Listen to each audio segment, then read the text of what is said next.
Good morning, and welcome to News for Absolute Idiots. In today's news, there have been influxes of reports of people wearing salmon shirts that look more pink than they should. Also, there are riots worldwide about the amount of YouTube shorts uploaded to this channel.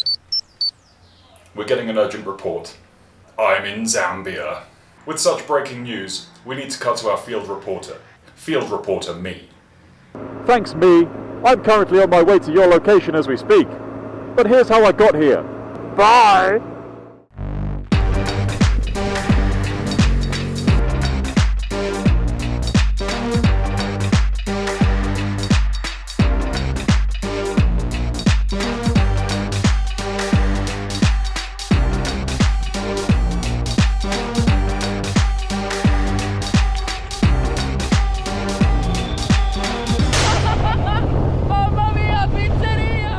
So now that that's out of the way, back to you, hotel-dwelling me. I hate that guy anyway, what an absolute idiot. I can smell you getting off the yellow.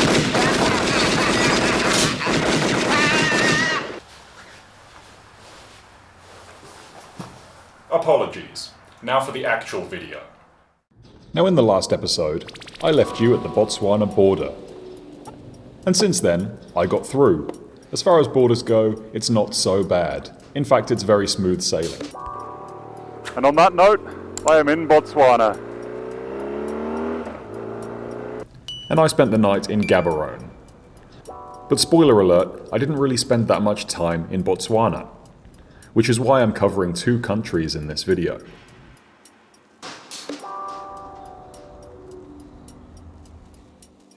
And this spot was great because of the weird furry visitors in the night. Meow.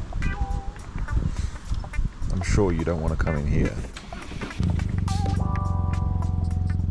And in the morning, I made my way to Nata, because that's where things start to get more interesting.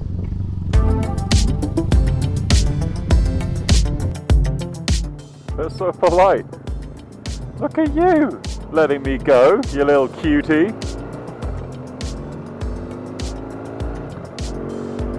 So cows know how to safely cross the road, apparently. Yeah, just casually an elephant, as you do. I'm beginning to quite like this place. Here's my little road stop for the day. Got my lunch. Got my little loaf of bread. Cost me 5 pula, which is like, I don't know, 30 cents. And I quite like it.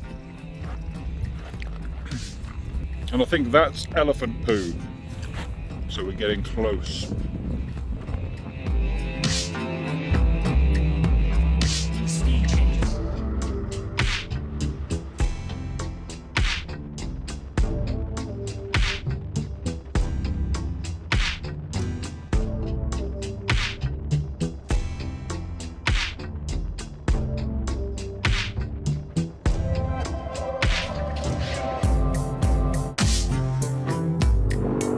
See if the BMW can keep up with 10 cylinders of glory.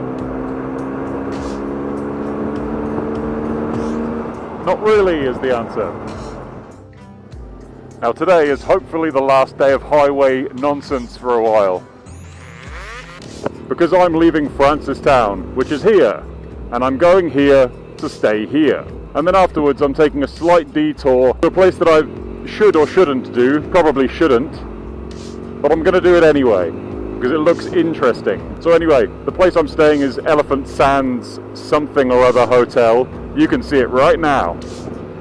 And I'm going to be doing Hunter's Road, which is apparently a bit of a detour that I'm probably going to have to do some wild camping along, but if you're watching this, I didn't get eaten anyway, so calm yourselves.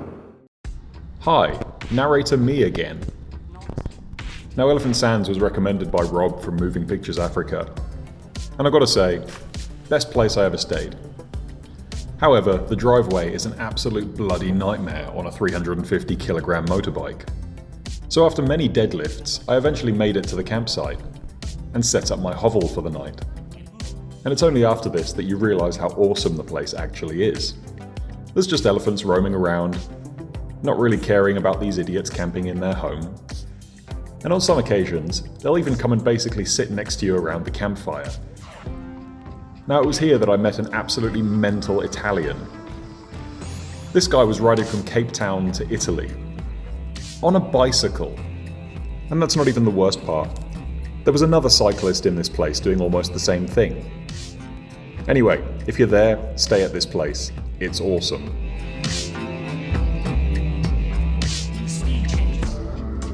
And the following morning, I had to tackle the disgraceful sandy driveway, in reverse. Welcome to some of the most hideous sand driving I've ever had to do. On the way in, I was down there, which is like more than ankle deep, powdery, horrible sand. So I almost gave myself a hernia picking the bike up about 20 times. So on the way out, I'm taking the slightly more sensible option, which is more rocky and hideous, but less powdery sand shit. But it's still more unstable than your psychopathic girlfriend, as beautiful as she may be. But such is life. I've decided to put the camera on just to record these horrible incidents, and no doubt this is going to be the only time I haven't dropped the bike. But you can probably see some of my skid marks there. Oh shit. Now in post-production, I'm going to take the opportunity to pause this part here. Does this look familiar, Jeff?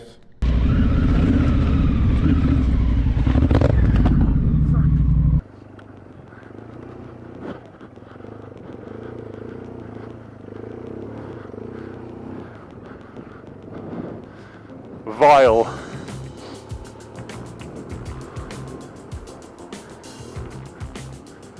Oh, hello, whatever you are. Don't distract me or I'll fall.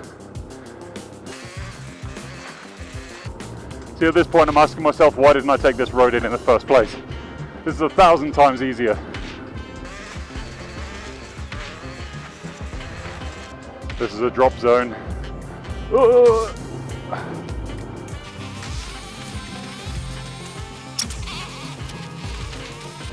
The good thing about this is that I don't really feel bad about my abilities anymore, because there was a guy who spoke Afrikaans and he told me they have a nickname for the GS bikes, and I can't remember the name, but he basically said it means not sand. I'll wait here for you, because I don't want to drop myself in front of this and embarrass myself.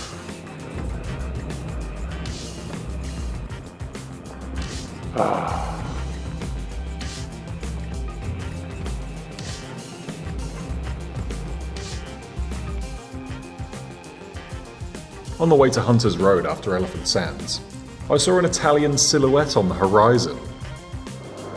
Well, here's a familiar face. My friend! Yeah, grab on. Yeah, you... No, hold on. Oh, my friend. I can see that. He's the only guy I've ever heard say, Mamma Mia, Anna Now this carried on for about 50 kilometers. For the first time in history, an Italian was not going to be behind schedule today, but I had to let him go and turn into the entrance of Hunter's Road. So this looks like the beginning of the Hunter's Road that runs across the border of Botswana. And everyone's told me that doing it on this bike is a stupid idea. And it's not that I don't believe them, it's just that I want to see it for myself. So obviously, they said it's really sandy. If I was struggling with what I was doing just now, then they said there's no chance. And it's hundreds of kilometers of it apparently. And already, yeah, it looks like they're right. Which is very unfortunate, because I had a lot of high hopes for this trek. Because you can do some wild camping, you'll see elephants and lions and things that'll munch your eyeballs. We'll see. I'll stop when it gets too difficult.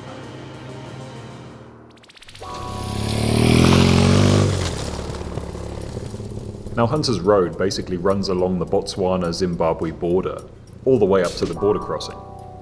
And seeing as you're riding very slowly, In areas where many wild animals live, you have to be a little bit careful. But unfortunately there were parts of this road that were pretty much impossible on a bike of this size. So towards the end I had to cut back across to the main highway and carry on up to the border. I think this is like top 10 places you're more likely to get eaten by a lion or break down.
This is fucking crazy.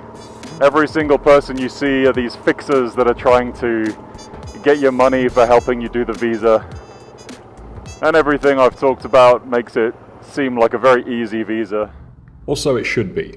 The fact is, this should be a very easy crossing, but it's made a million times harder by all these fixers swarming you to try and confuse you. I'm good, thank you. How are you? I don't want to waste your time. I don't need a fixer for this. I know it's an okay border. Sorry? That's fine, I've got time. Sorry? Yeah, I've got everything I need. I don't need help. I don't need help, it's fine. I'm very sure I've got everything. Everything. I have everything. They'll give you fake information to try and make you make a mistake so that you need their help. So if you're planning on crossing this border, don't listen to anyone else except the people in the ticket booths. Because if you do that, it's quite easy to cross. And in case you hadn't realized, that took a while.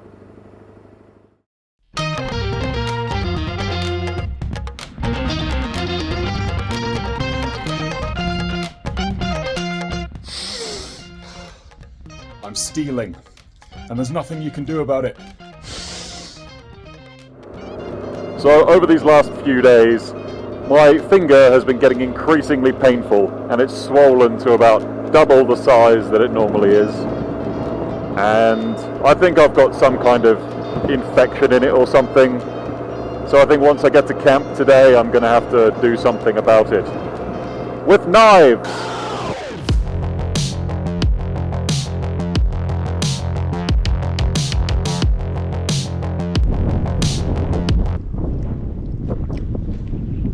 It's cheese. Don't worry. I'm having lunch. I'm not a sicko. So last night I stayed in probably the worst hotel I've ever stayed in my life. Toothpaste chin. But it cost me the same as about 2 Newtown coffees. Anyway, as I was thrashing around in the night, this happened. That's not the name of this hotel. Now the thing I'm liking about these countries is this. You can just park your bike like that and they don't care.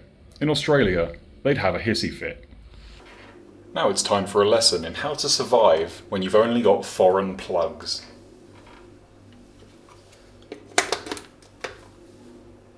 It's almost like they do that for a reason.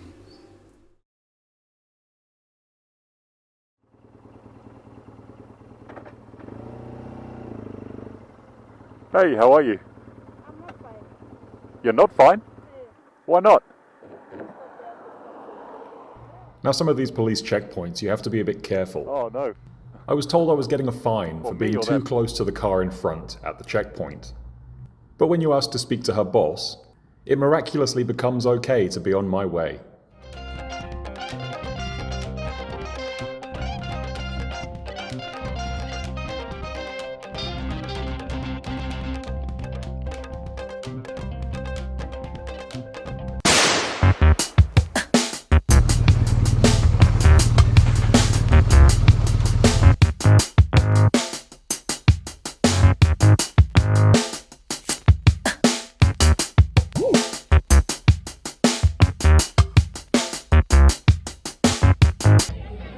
Mate, come over here, come check this out.